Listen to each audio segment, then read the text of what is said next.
Les deux parties. Préparatif de l'élection présidentielle, le secrétaire général du ministère des Affaires étrangères réunit les chefs de poste consulaires en Europe. Cette réunion qui se poursuit jusqu'à demain se tient au siège de l'ambassade d'Algérie à Paris. Afef Belouchette.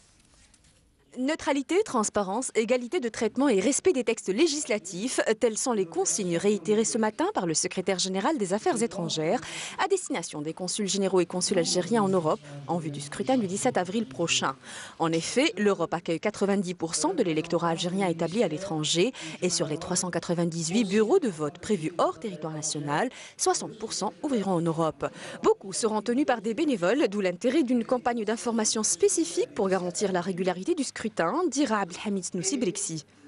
Les chefs de poste consulaires ont été vraiment aujourd'hui sollicités fortement de mener une forte campagne d'information et de formation de tous les gens qui vont se trouver dans les bureaux de vote, mais également d'information de la communauté algérienne, de leur faire comprendre l'importance de ce vote.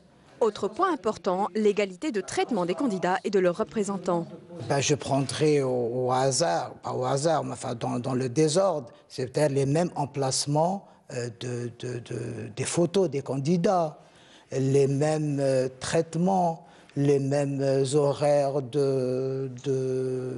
d'information, en fait, de la campagne électorale que feront les candidats. Donc d'assurer les mêmes conditions de traitement à tous les candidats sur tous les plans. Le second volet de cette réunion à laquelle ont pris part les représentants des ministères de la Justice et de l'Intérieur fut consacré à l'évolution de l'opération de délivrance des passeports biométriques. Évidemment, des consignes très fermes ont été données également au consulat pour assurer le meilleur accueil et les meilleures conditions d'obtention de l'enrôlement et de tout le processus du biométrique. Et tout sera fait, tout est en train de se faire pour vraiment faciliter l'obtention des passeports biométriques. À cet effet, plusieurs postes consulaires devraient être renforcés en personnel et dotés d'espaces plus fonctionnels. Le secrétaire général du